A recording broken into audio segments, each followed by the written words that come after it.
they were unified only on one negative conclusion, and that was that the Shah had to go.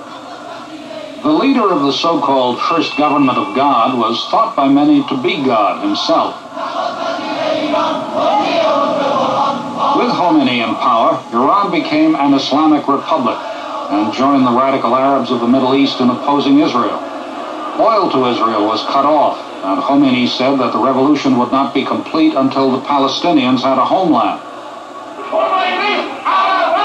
One of his first visitors was Yasser Arafat of the PLO, which had taken over the Israeli embassy.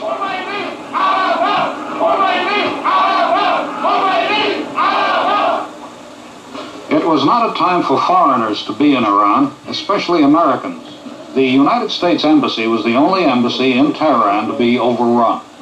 Even before that happened, 35,000 Americans pulled out.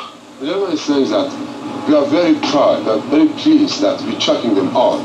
They've been here very long and they've been sucking our blood. The center of power in Iran today is the holy city of Qum, because Khomeini is there. Islamic law is enforced by revolutionary guards. Khomeini wants Iran transformed into a puritanical medieval state. The new laws are decreed by a secret revolutionary committee answerable only to Khomeini, made up largely of mullahs like these. There has been a regression to the past.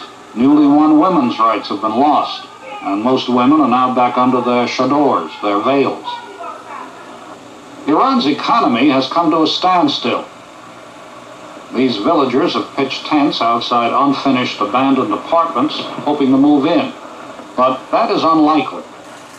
Before the revolution, construction was the country's liveliest industry. Tehran especially was a boom town. Now, most of the million construction workers are unemployed. The Air Force is crippled by a shortage of spare parts and technicians. All the armed services are deteriorating, with senior officers executed, retired, or in exile.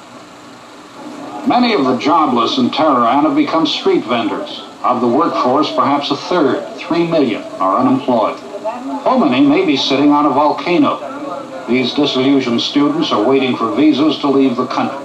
Newspapers are censored when they're not closed down. Opposition parties prohibited. Alcohol and music are poisons to be eliminated. Punishment by the lash is common. Khomeini's enemies call him the Shah with a turban. Despite Khomeini's shortcomings, signs of hatred of the Shah can still be seen. There have been hundreds of executions so far. Most of the victims were associated with the Shah.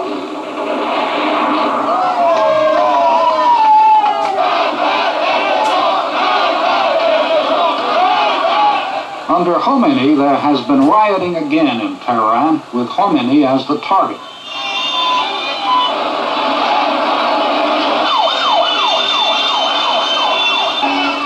The issue on this day was press censorship, and angry leftists were in the streets. The next day, the Khomeiniites were in the streets in reply. Again, Ambassador Sullivan. These people are going to have to figure out what they're going to do for the future.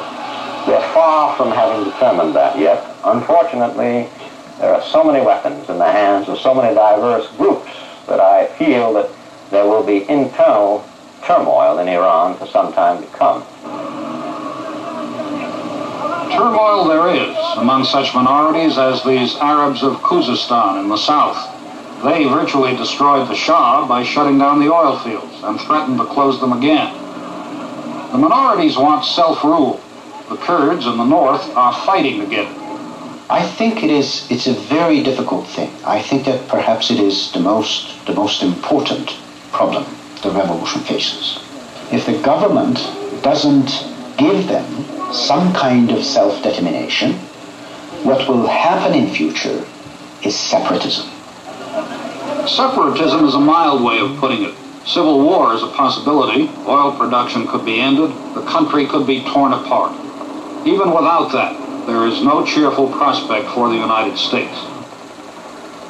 The oil is a political weapon as much as a commercial one. We don't hide that one. This is not something, it is idealistic. And to say, no, it is not. Really, whether this is disaster for the Americans or not depends on how the American administration, how the American establishment, the elites, they want to take this revolution. What I would ask Secretary Vance or any American to do, keep out of our country and we will run it ourselves. The time of bonanza is over. The time, the way that they were dealing with the Shah's administration is over. They cannot have that anymore. The time of bonanza is over. Keep out